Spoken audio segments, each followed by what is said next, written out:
Welcome back to the After Hours podcast. I am here, Daniel March, Joey Prohaska, and today on the show we have Bramblewood Mobile Bar, Jess Napier. How are you doing today? Good. How are you guys? Pretty good. We have never heard of mobile bars before, so what is Bramblewood Mobile Bar? So Bramblewood Bar is a mobile bar, like you just said. So ours is a 16-foot custom-built mobile bar. So think camper, kind of like toaster camper, but ours is super slick, black, with wood details. So it's really beautiful. It's really modern looking, and so it's on wheels. It can go wherever. It can make a backyard a bar. It can go to wedding venues. It can kind of go wherever you need it to go within reason, but it's really cool, and it's fully equipped inside with everything we need to have an awesome bar. So we've got a couple taps in there, so we do draft beers, ice well, sinks, everything. We even have air conditioning and heat in there, so wow. It's pretty decked out. It's really awesome. So you said you can go to backyards. Have you had anybody request to have the bar in their backyard? Yeah, actually, with COVID, that was pretty much what people were doing. They were pivoting their weddings to be backyard weddings. So that's actually the majority of the events we've been doing, which I love, because I love like an intimate, event that feels like it reflects the couple and isn't some kind of buttoned up version of what, a party should be. It should be fun. So yeah, backyards, as long as we can, get in there, if there's a fence, we can make it happen. So definitely lots of backyard parties that have been fun. It definitely seems like that'd be easier than having to like set up the bar, get all the drinks behind and everything. It's like you just roll up and you're there. Yep, exactly. Yeah, I mean, it definitely takes a different kind of effort, like things that are not my expertise, like the driving it, towing it, maneuvering it sometimes into tough spots. I always joke that I'm not the driver of it, and I tend to just say yes when people are like, can you park it here? And I'm like, oh, sure, definitely. And then I talk to my husband, and he's like, you agreed to park it where? I don't know if I can do that, but so far it's always worked out. Nice. So how far have you traveled with Bramblewood? So 4 events, really the farthest we've traveled is Cleveland. So a couple hours, but we had her built in Nashville. So she's gone from, I call her she, but she's gone from Nashville to Toledo and kind of all over.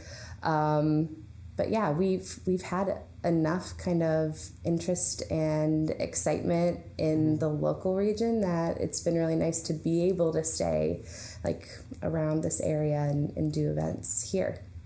So does the alcohol and everything, when you're going from, let's say, like Toledo to Cleveland, is it all like locked down, or how does that go? It seems like it'd be a little scary. So alcohol is always provided by the host for private events, which because the way the state of Ohio is with liquor laws, you can only get a liquor license if you have a brick and mortar establishment. So bars, restaurants, retail, that kind of stuff.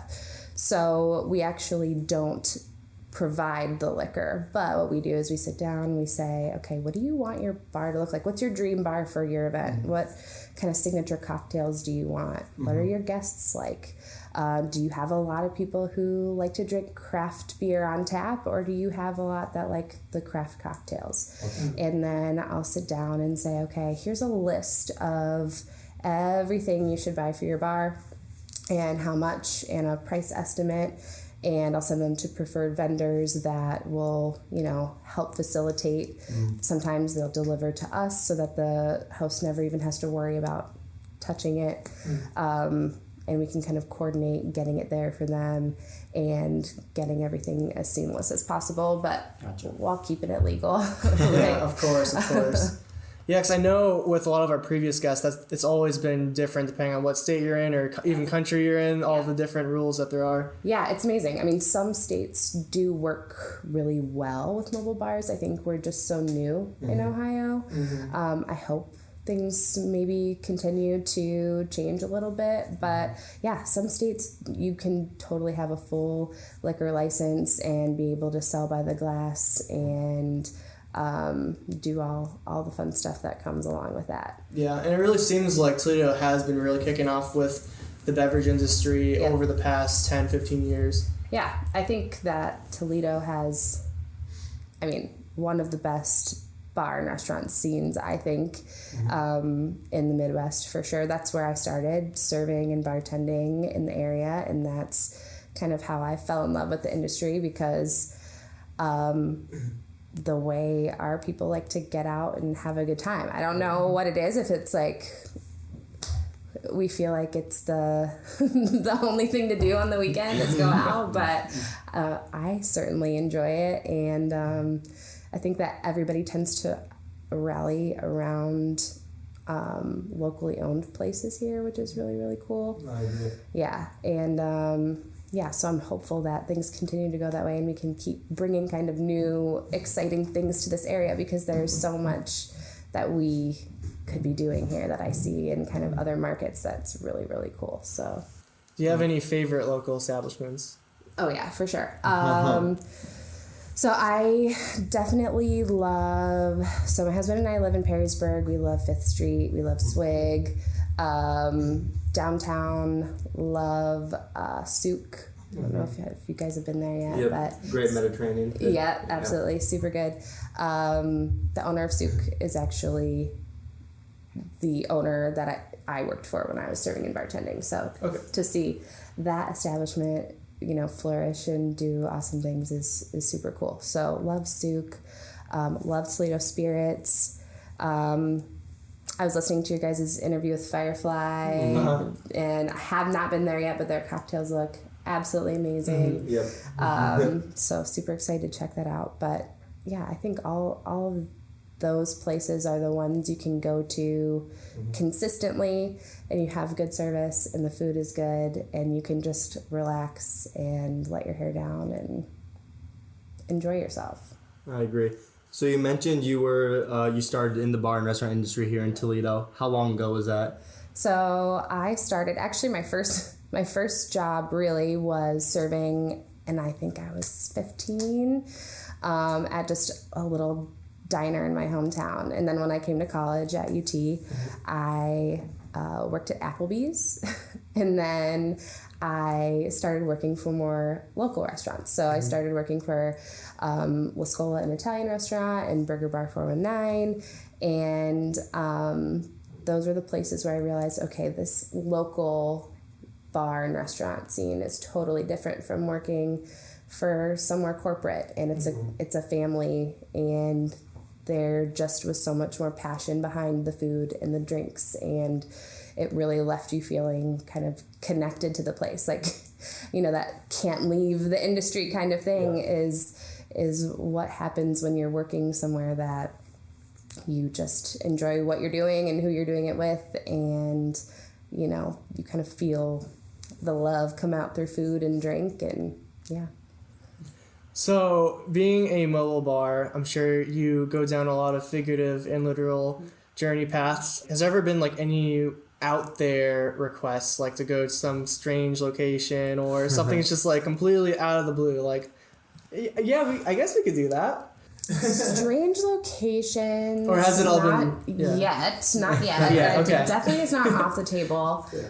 I would say it's usually more interesting drink requests. Okay. Because it's usually for parties, oftentimes weddings, where maybe, the bride or groom really loves a certain drink, and sometimes it's not a drink that I feel like would appeal to the masses. Okay. So I gotta figure out, how do we take this very specific liqueur that somebody loves and make it so that their guests want to drink it, their guests enjoy it, their guests feel like it's fun, and it's still reflective of them, but, delicious, but still them. So I think it's harder for me when it's something that I don't normally drink.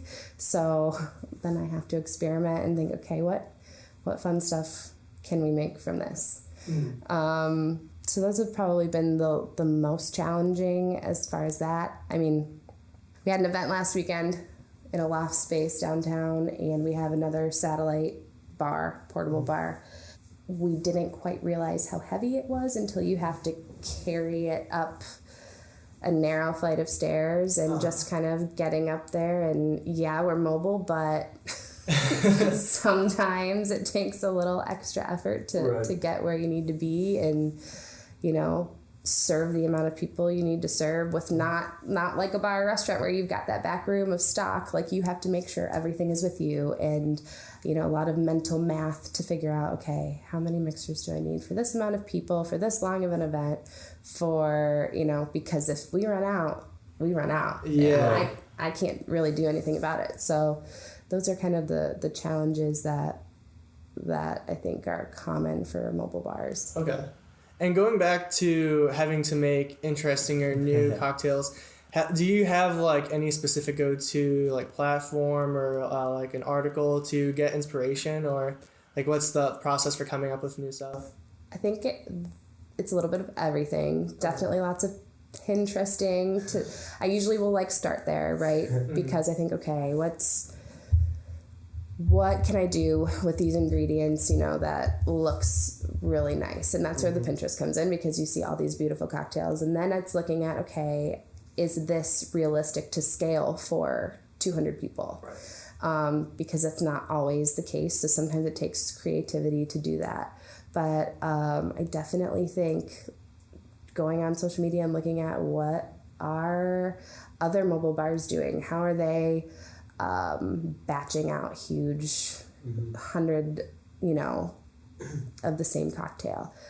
There's a really tight-knit mobile bar community, which is really cool.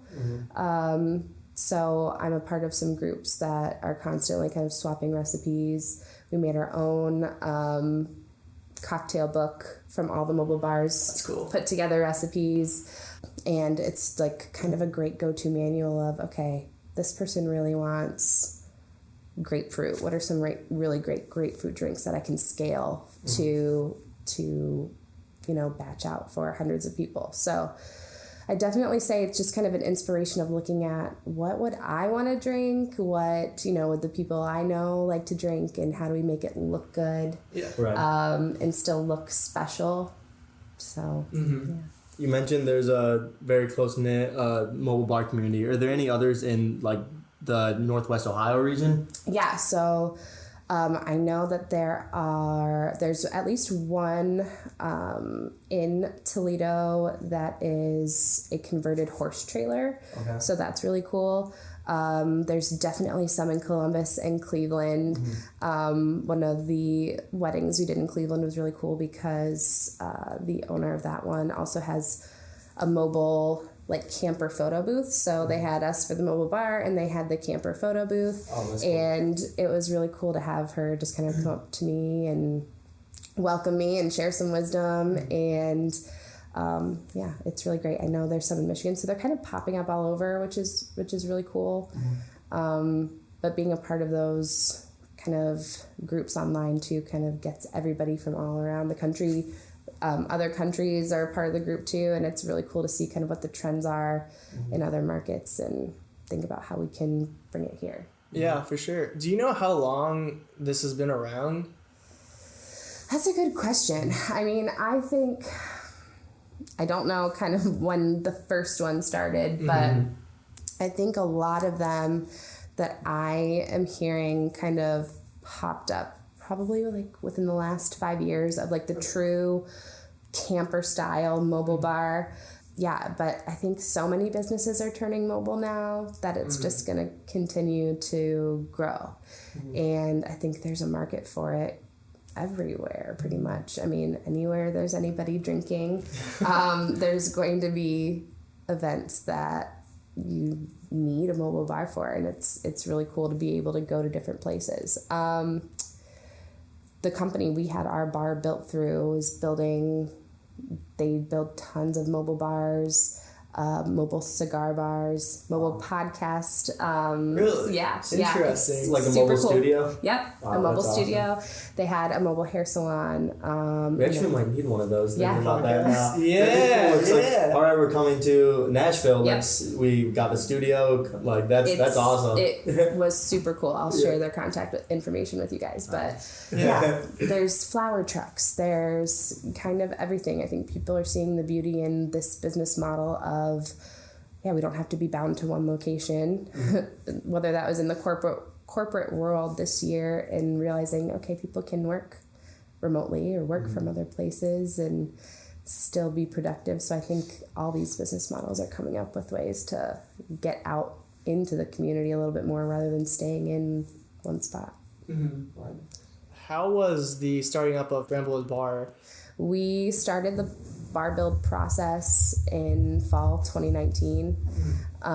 Went down to Nashville, got to see the bar, got to pick out the finishes, and it was finished February 2020. So we brought it home a couple weeks before COVID. Okay. And, we kind of knew that just because of the timing of everything, we probably weren't going to have a ton of events in 2020, and we were totally fine with that. We wanted to kind of start slow and get our kind of feet under us, but we definitely were not expecting what 2020 ended up being.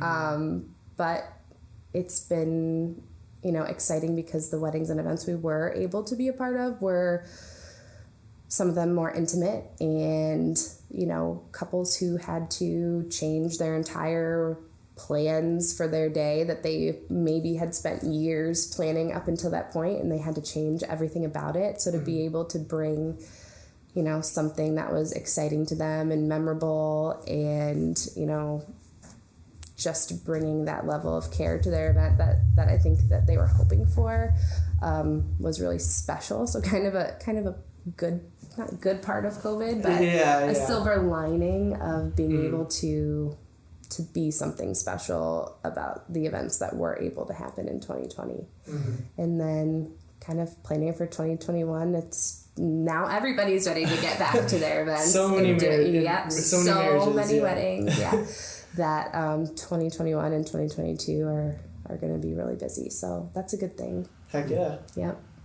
Yeah, that was one of the things with COVID. Obviously, COVID and everything about it was just a nightmare. But one of the good things that kind of came out of it is I feel like for companies and organizations starting up, it did kind of give them a little bit of a buffer time to establish and define what it is they're doing and how they're doing it, and kind of focus not super hardcore on the external stuff, but a little more on the internal stuff. So that way, when stuff does start to hit the fan, you're ready for it. Exactly. Yeah. You feel a little bit more prepared, and maybe getting to do some of those smaller events helps you, realize, okay, these are the do's and don'ts, which I think you learn from every event that you work. What's going to work, what setup is going to work, what setup really isn't going to work. But yeah, just to kind of see people starting to get out and about again and going to events is exciting. Do you guys have a lot of events scheduled for the next few months? Yep, so definitely, especially being in Northwest Ohio, this being wedding season, very busy.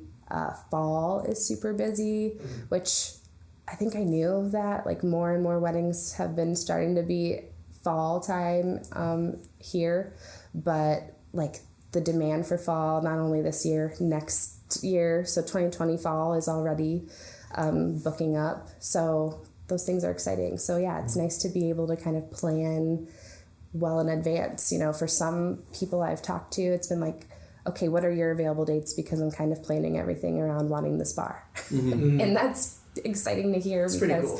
Yeah, that's awesome. And that's part of the reason why we started it, was because how many events have you been to where the bar's kind of an afterthought, right? There's people there to pour you booze, which is exciting and, fun in and of itself, but to have an actual bar-like experience at your event, that's what we felt like a lot of events were missing. So that's why we started Bramblewood. Especially if it's more of an outdoor kind of location too. Yeah, exactly. Yeah. And that's the thing too. So we are a little bit slower during winter because we're just not taking the bar out in the snow. But it's nice to kind of go full force at summer and fall and just have an exciting event season and do fun things and be able to kind of sit back a little bit during winter and plan for what the next year is going to be like and how we can continue to take things up a notch. Do you have is it just one mobile bar? Do you have multiple? So we have one mobile camper bar, so the big one. So that's what we call our mobile bar. And then we have like our satellite bar, which is kind of a bar on wheels. Okay.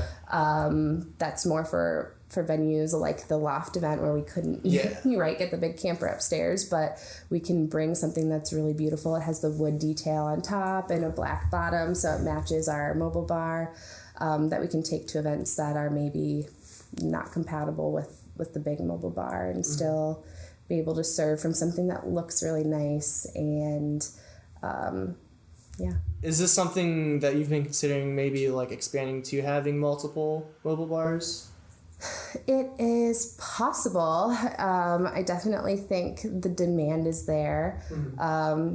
It's a lot to manage, and I think as a small business owner, I think you learn kind of your strengths and your weaknesses, and kind of taking on too much is a challenge sometimes. So I think if we kind of grow, I want to be really intentional about what they are. But there's some super cool things that other mobile bar companies are doing, like little tap trikes, and I mean like things that I still haven't seen around here that I would love to. So if we expand into more bars, I think it'll definitely be more of like the niche bars. Okay. So like doing something different than just another big one. So like would it like almost be different branding from what Bramblewood is, or maybe?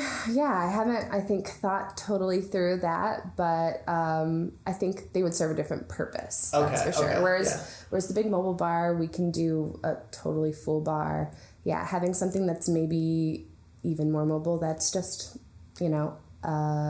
Prosecco, champagne on tap for showers and those kind of events. So something that's really specific, I think, would be really cool. Upgrade to like the super RV trailers. Yeah, exactly. That would be cool. That would be crazy. You would see, you would be amazed the different vehicles I've seen on these groups that are turned into mobile bars. Like the big Airstream campers, like when you think of like a retro camper, the huge ones, those, like I said, horse trailers, the Piaggio Apes. I don't know if you know it. Call It Coffee. Have you seen the coffee truck in town? You guys should check them out. It's super cute, but a lot of bars do those. It's just almost anything that like has wheels, you can turn it into a mobile bar, and it's amazing to see all the work that people put into these. It's really cool. The Tapped 419, the fire truck. So like if it has wheels, you can probably turn it into a mobile bar, which I think is really exciting. I saw Kevin from Tap 419. He had an interview with somebody like a few months back. It was crazy. That was cool though, just having all the taps coming out of the fire truck. I'm like, I never would have thought of that. It's awesome. And you can tap anything. So I know he does root beer a lot, and you can tap cocktails, and like I said, Prosecco and wine, and you can do so much with it. So it's super fun. Like, where did the idea behind the branding come from with Bramblewood? For Bramblewood, we so it's my family, my husband and my parents. We are partners in the business, and we knew we wanted to start something. We knew that what we love is being together and having dinners and drinks, and to us that was family and those experiences, and we're trying to kind of conceptualize, okay, how can we translate that into a business? And then I saw a mobile bar on Instagram, and I was like, okay, that's brilliant. Why do we not have one in Northwest Ohio? And so that kind of went from there. And so when we were thinking about a name, we started thinking, okay, what are we going to call this thing? That is super hard. I don't know if you guys had that. We've named a few different things now. And it's every time so it's hard. So really, I always joke that like maybe I should have a contest and see who can come up with the best story as to why we named it Bramblewood. But really, So a Bramble is a gin-based drink, and I've always loved gin. So hence the gin. But so I knew, okay, we all just kind of really liked the word Bramble.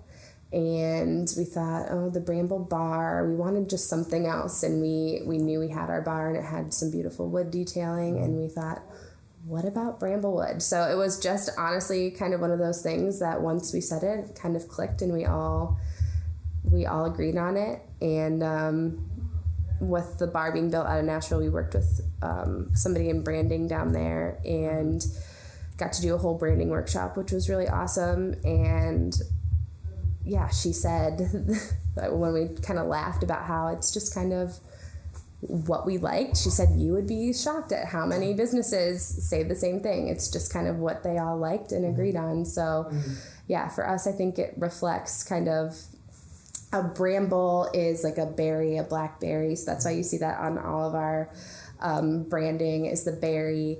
And then my husband, when we were talking with the branding person, talking about kind of what's that tagline? What's the thing we want people to know about us? Other than we're a bar. He's like, something like we're a mobile bar, but we have deep roots. And I'm like, okay, that's it. The branding consultant was like, nope, that's it. I don't think it's something like that. I think that's it. So mobile bar deep roots is our kind of tagline. And I think it definitely speaks to why we started this is we want every event we work to feel like is our own, like you were coming to our house, like you were at a party in our backyard, and what would we want to serve you, and we would want it to taste really good and look beautiful, and the service to be amazing. So that's kind of how the idea was born.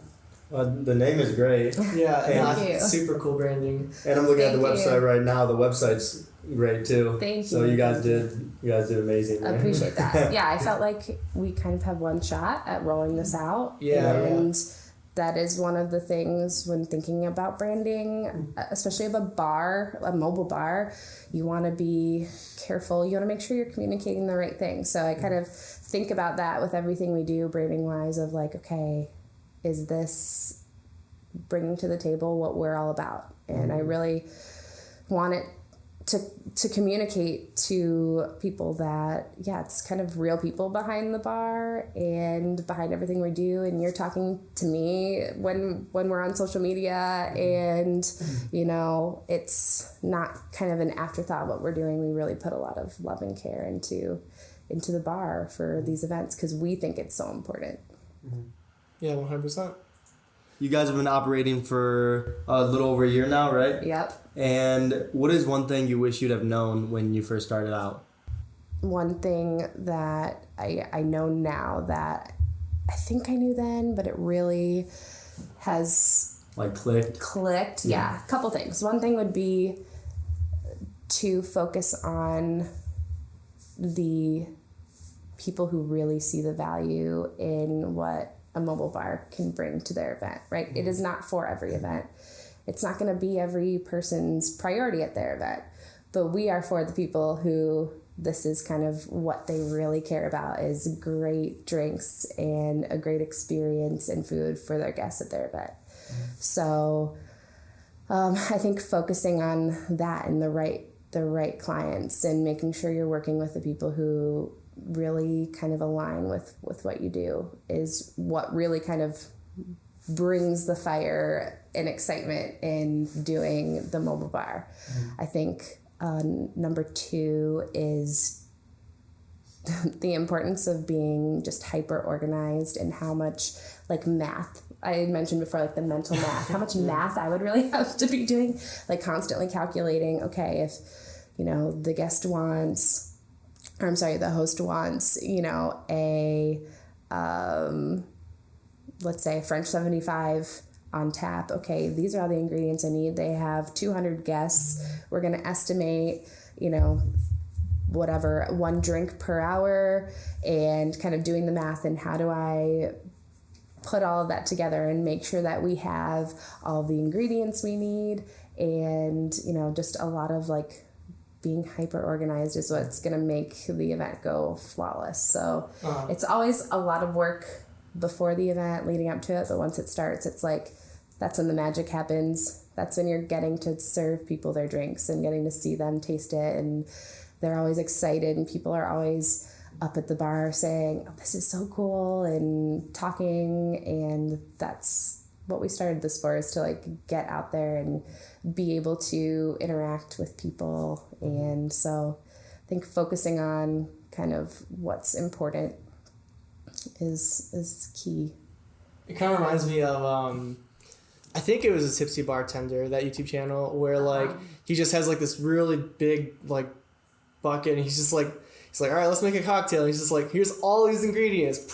He's just like throwing it all in. Yep, and that's how it feels sometimes. And it is like, I do it myself. I do it to myself sometimes, because somebody will be talking about what they want for a signature cocktail for their event, and I think of this really amazing cocktail, and then I have to think, oh my gosh, there's like 8 ingredients to that cocktail for one. So how do I scale that for, that many people? Yeah. So, yep, sometimes it really is just like, yes, over prepare, but also be ready to pivot at any moment because something could, somebody could spill a gallon of your mixer. and something always happens, but yeah, things just have a way of kind of working themselves out. I think if you, prepare yourself as well as possible, but be ready to roll with the punches. And I think working in bars and restaurants prepares you for that because you're always having to do kind of the unexpected. Yeah, right. When you talk about some people or asking for like weird drinks for their weddings, one always comes to mind for me. So my family, for every wedding, for every event, we always have this brandy called Slivovitz. Yeah. I'm just imagining Slovak. Czech, Slovak, kind of in that region. So we always get like 10 or 20 bottles of it, and I couldn't imagine like the other people coming to the wedding and being like, what is this? Exactly. So yes, you have to find a way, and that's one of the things too, like to communicate to the other guests who have no idea what that is, what that is, and why that's so important to you. Yeah. So that's the same thing with a lot of these cocktails that we're coming up with for the hosts of the events. Is they don't just want someone to have it; they want to know why they chose this. Yeah. Why did you choose to serve that? So finding like signage and ways we can explain why we chose certain cocktails is kind of always the fun challenge. But I know my cousin had tons of that at her wedding. Really?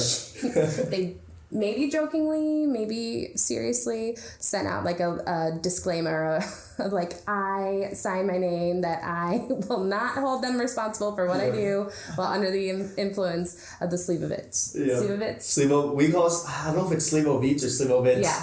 Either or. It's that's always one that always goes around in our family. Yep. So there's so many different versions of it too. There's like 50 different versions. So important to keep going, and that's why it's so much more than just alcohol and drinks and having fun. It is those are the traditions that are worth keeping going, and that you want to share with people who maybe don't know about them. Yeah.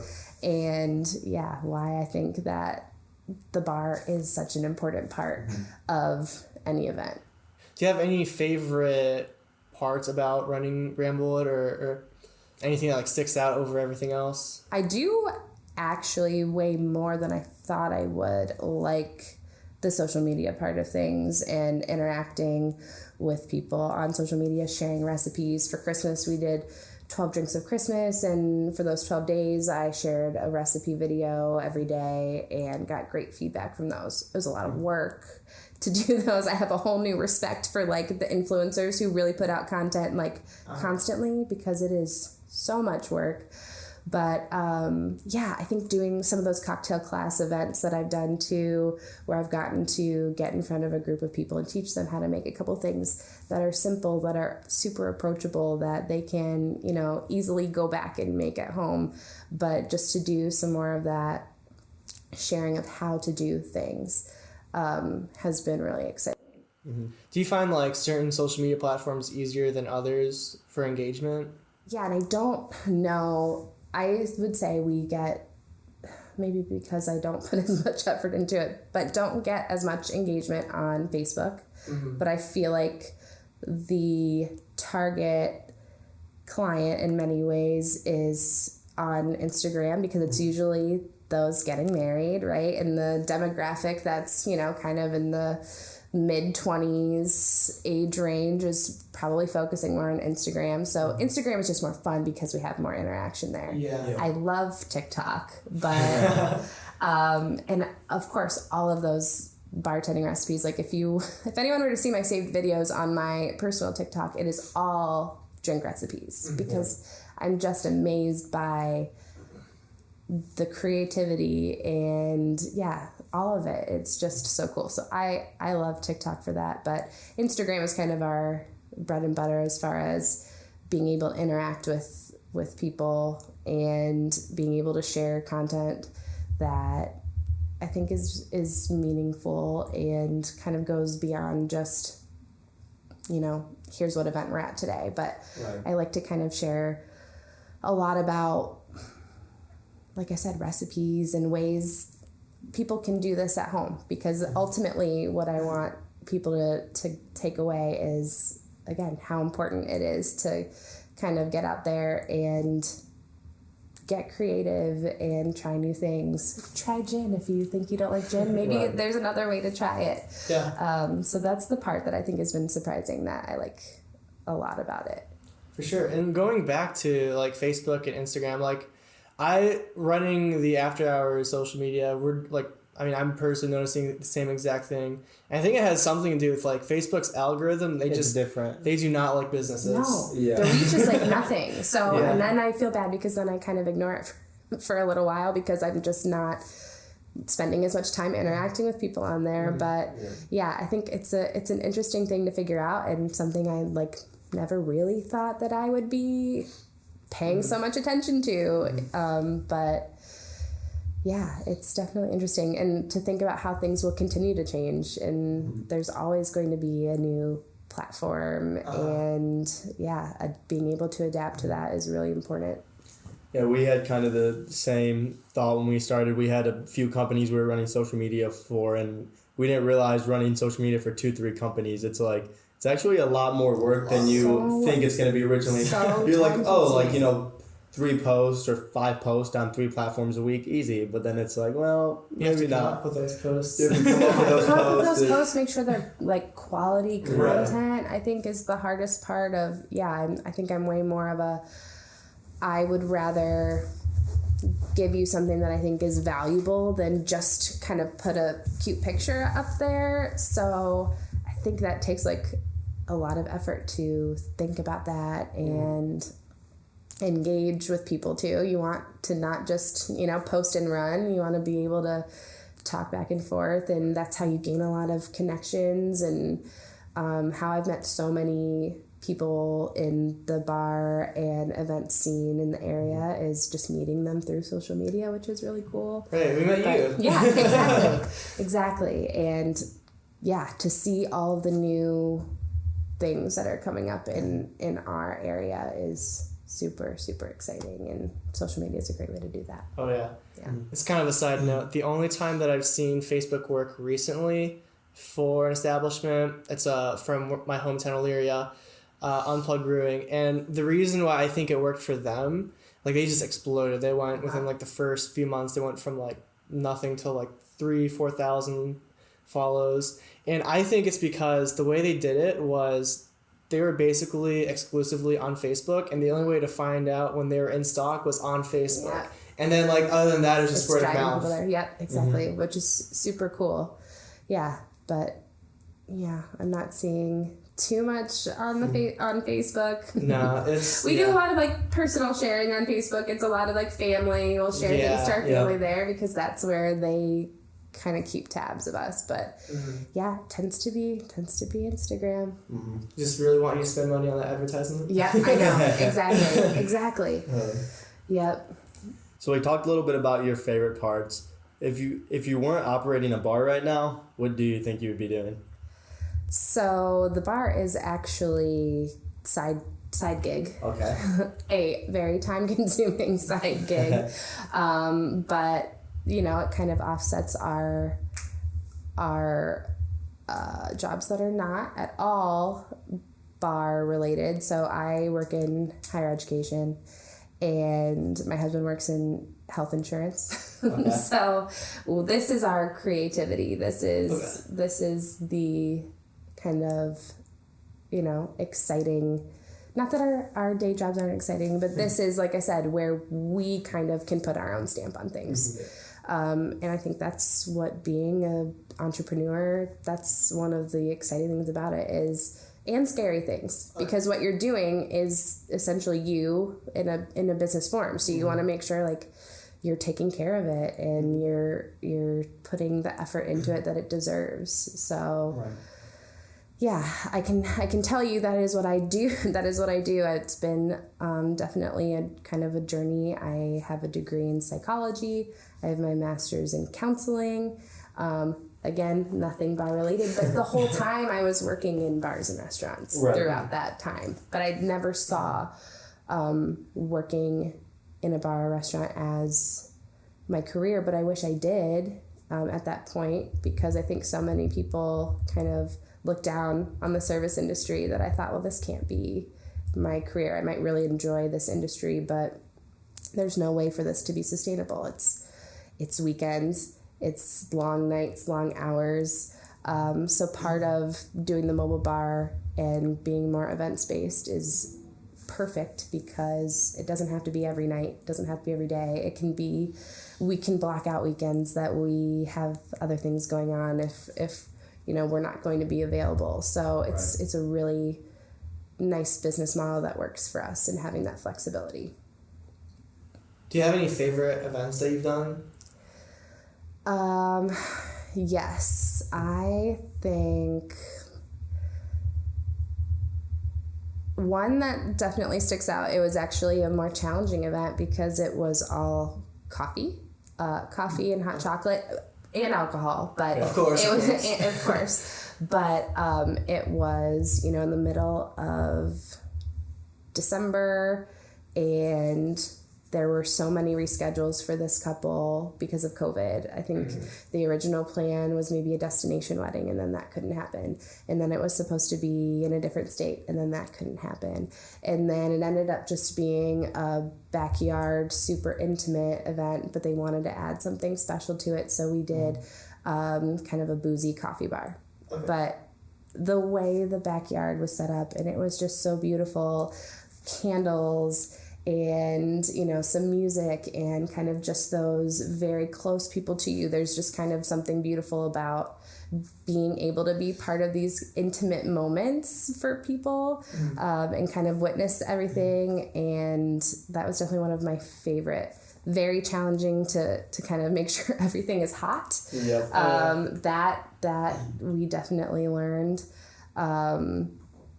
It's definitely harder to keep things hot than to cool it down with ice. So, so what were some of the drink options at that event? We did hot cider, hot chocolate, and coffee.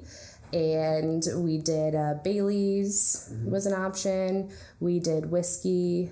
So we did Crown, and I think a couple different flavors, like a vanilla Crown, a maple Crown. And again, one of those things where I kind of talked with the couple about, okay, what are your thoughts? And sometimes people have very strong thoughts on what they want for their bar. I want this, this, this, and this. That would have been me. I would have been the one who kind of had a vision for the bar and know exactly what I wanted. But then there's people who don't really know. They're like, well, we don't really drink, you know, we like beer, and that's what we like. So that's where they really kind of need more help guiding, okay, this is what, you know, a good option would be. So yeah, for those we did some flavored whiskeys, some Bailey's, rum chata. Those are always good to add to. I'm sure that some options. Vanilla Crown and hot chocolate would be pretty good too. It was so good. Yeah, delicious. Was that one of the combinations? Yep, oh, absolutely. Yeah, and we did it so people could pick their own. So some people were doing the Vanilla Crown and the apple cider, which was really, really good. Okay. Yeah. So we did lots of different options, but yeah, that was definitely a memorable one. We touched on one thing you wish you would have known when you first started up. What's one piece of advice you would give to somebody that's also starting up a mobile bar or any bar in general? I think, and I do often actually have people that reach out about mobile bars and starting their own and wanting to know what the experience has been like. Number one, I'm still learning. I hope to always be learning because I think that's kind of how you continue to be good at things, is that you keep learning. But I would say using your community, asking questions. So like I said, that mobile Bev Pros community has just been so valuable to me, to be able to ask little questions that maybe other people just don't really know about. The insurance we need to have as a mobile bar. What does that look like versus other types of bars? So I definitely think one big tip would be to reach out to other people and ask questions. And I have found, like I said before, the people in the mobile bar community are super willing to help and share their knowledge, because it is kind of an emerging industry.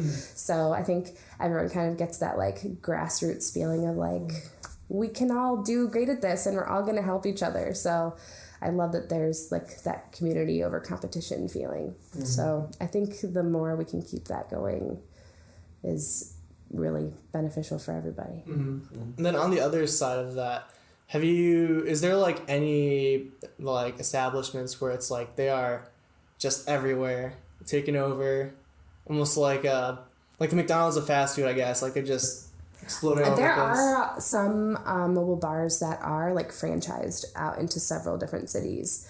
A lot of the tap trucks are like that, where it's not just it's not like a full bar like ours, but it's more of just the taps. There are a lot of those that are kind of everywhere and they're all franchised. So yeah, there's tons of them. I hate to put ideas in anybody's head, but I am surprised that maybe like there aren't more of the restaurants or food trucks popping up with the mobile bars. I'm sure it will happen, but I feel like in our area, the food trucks have just really continued to grow. And I think if you can handle a food truck and you've got some bar experience, I think it's definitely cool to pivot to be able to do both. Is there any food truck that sticks out for you here in Toledo?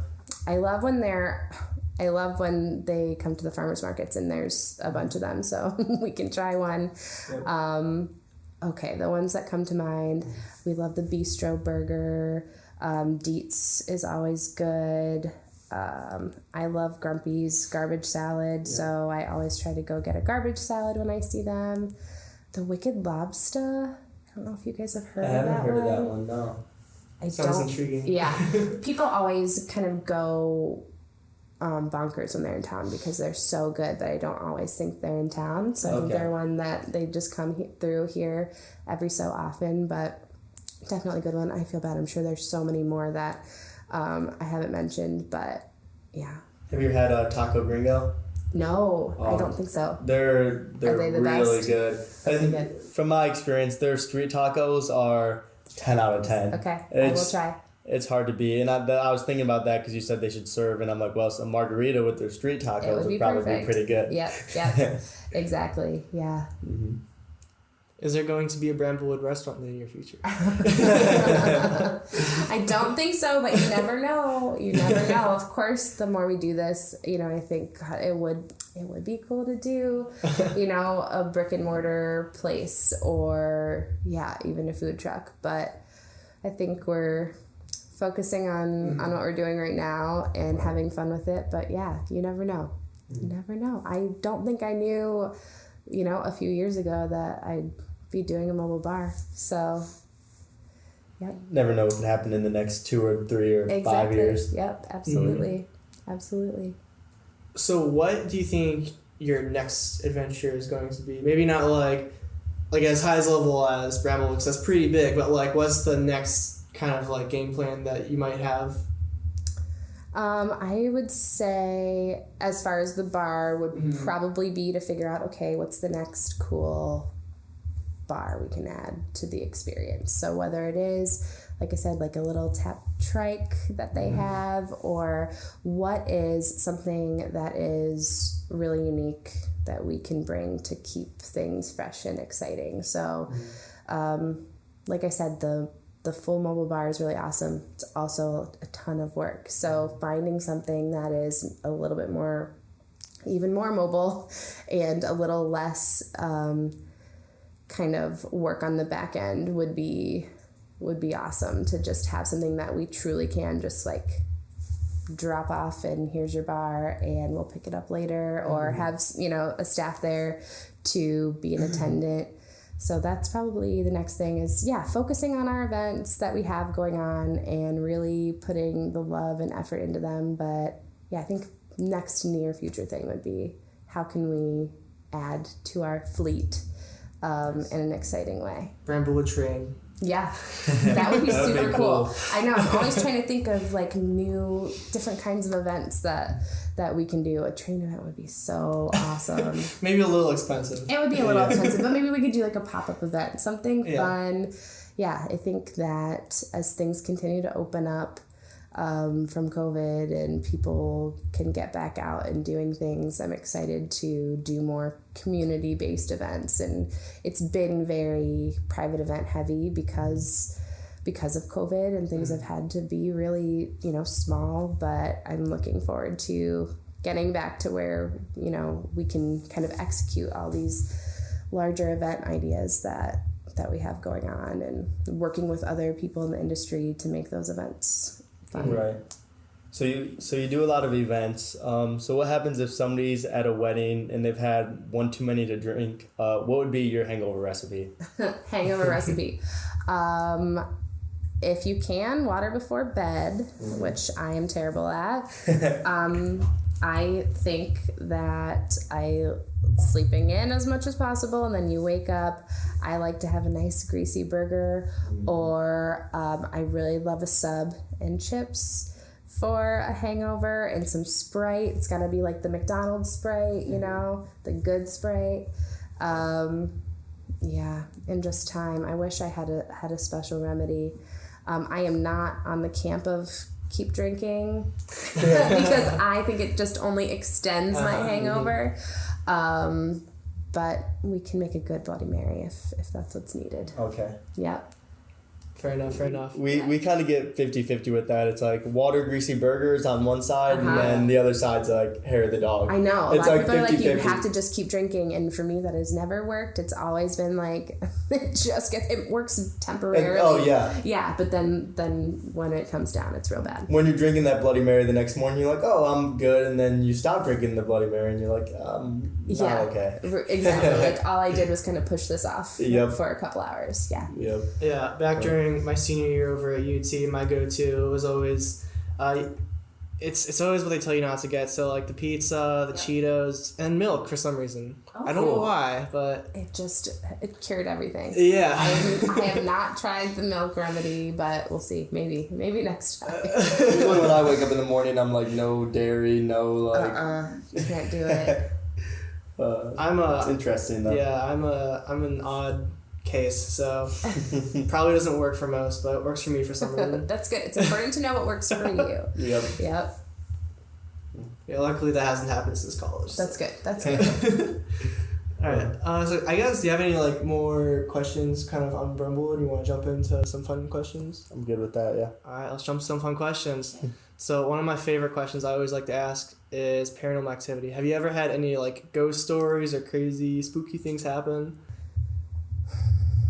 No, I don't think so. I know. I'm trying to think if there's been anything. Nobody's ever been like, hey, park at this abandoned warehouse, you can have a fun party, and then a Casper came by. No, but I would be game for that. I think that would be super fun. Yeah. No, I have had like no paranormal activity stories. Okay, so I guess disappointing. So kind of up that question. So if there was like some sort of Halloween ghost themed event and they told you just do whatever you want, how would you set that up? Ooh.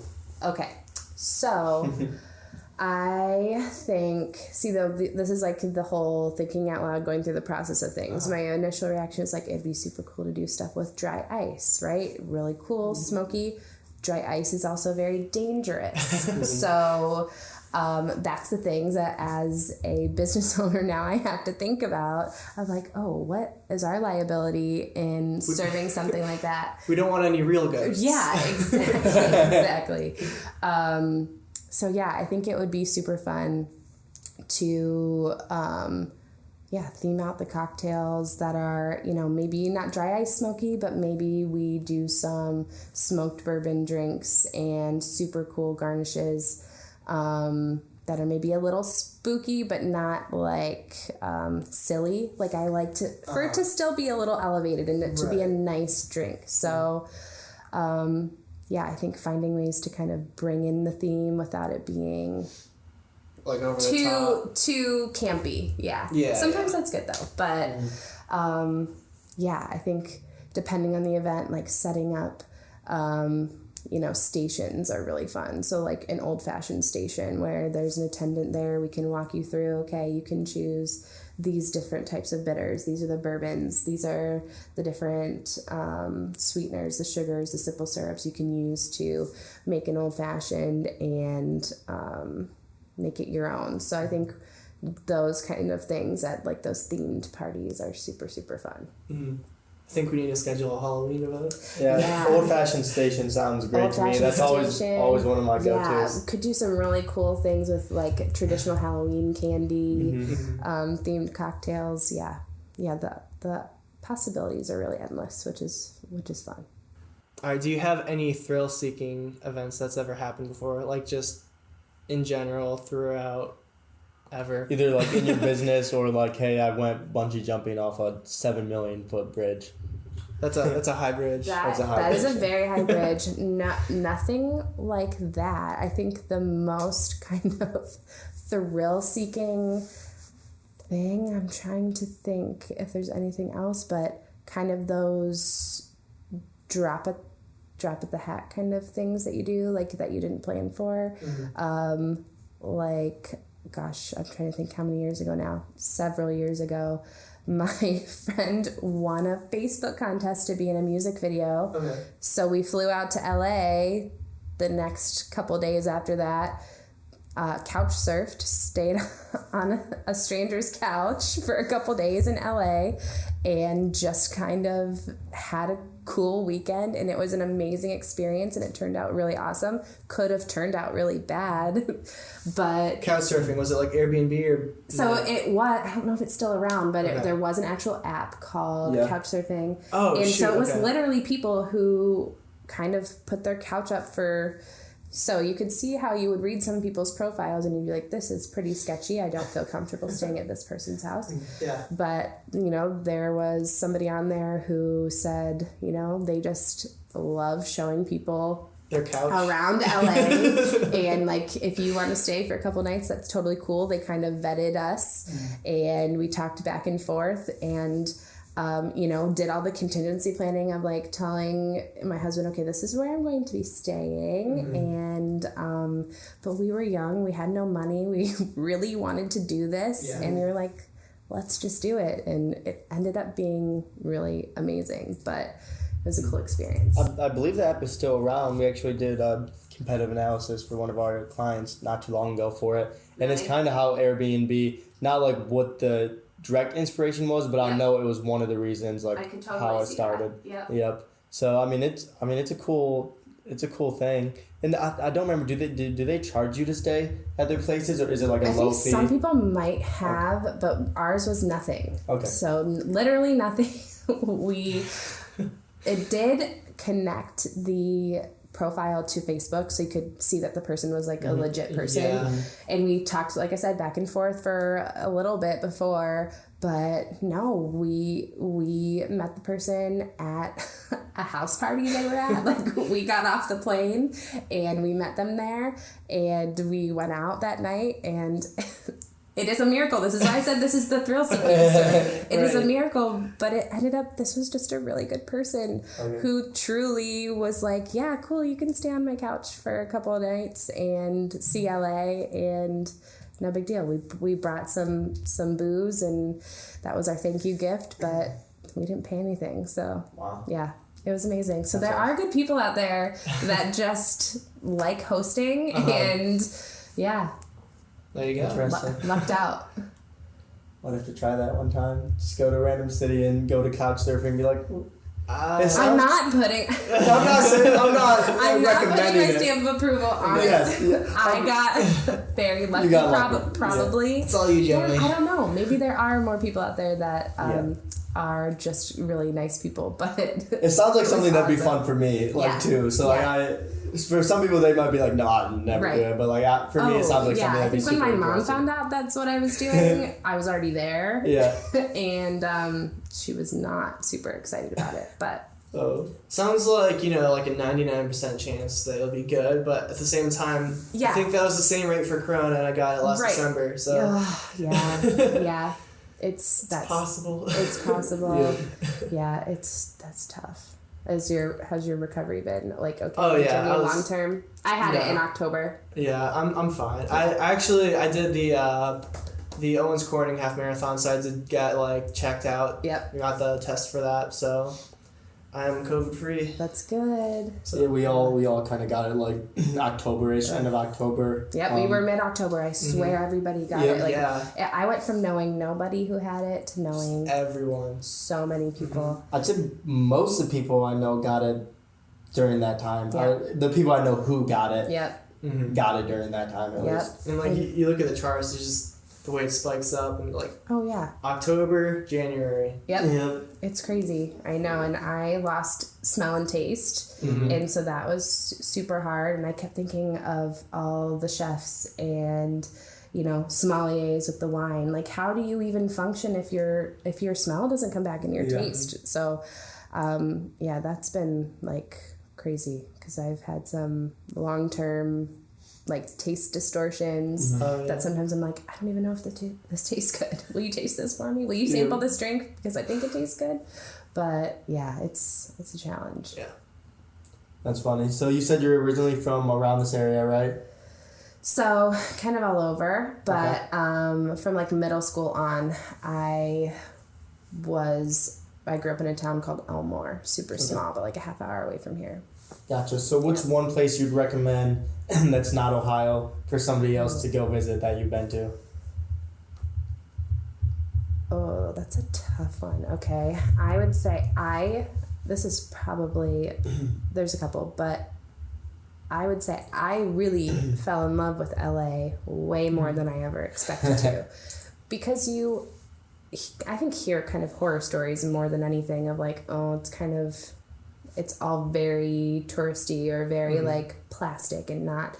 But I don't know if it was because I was staying with a real person who lived there and seeing kind of what the people who live there actually do, that it was just so cool to me. So to see, as a movie lover, to see, the Hollywood sign and to see that stuff was so cool. But I don't think ever really realizing the juxtaposition of the hills and being able to hike and doing all this stuff. There's a bustling city, but then there's also, these hills that we don't have here, right? You can't do that kind of stuff here. No. That was awesome. Asheville, North Carolina. Okay. Super cool. Really beautiful. Gorgeous mountains, but has a really cool bar and restaurant scene. We went there for a long weekend for a wedding. We loved it. I really want to go back. So Asheville, North Carolina, super cool. But yeah, we have family that lives in Nashville, and getting down there to go see the bar. We got to visit Nashville, and that's of course super fun. But yep, Nashville's amazing. Yeah, it's awesome. Love it. Do you have any final thoughts on Bramblewood or anything that we've talked about? Anything you'd like to mention before we kind of wrap everything up? I think just how grateful I am to have a community in Northwest Ohio that is like you guys, wanting to talk about, the the bar scene and restaurants and local businesses and celebrating that is really cool. And I love that you guys are doing it and that I get to be a part of it and that Bramblewood Bar gets to be a part of it. So yeah, it's definitely an exciting time to live in Toledo right now. Yeah, sure. I think so. And I love hearing you guys say that because I think so. I don't know. I think the vibe when I was in undergrad here was very much kind of like Toledo sucks.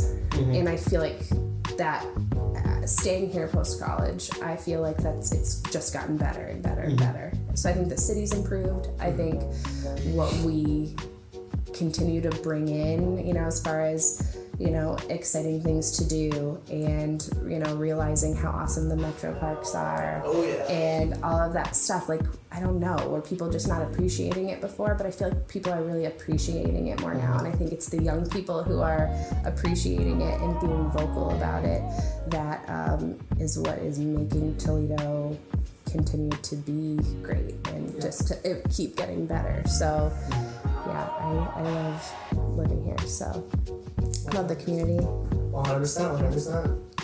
And where can people find you on website, social media? So bramblewoodbar.com is our website. On Instagram, we are at the Bramblewood Bar, and Facebook, Bramblewood Bar also.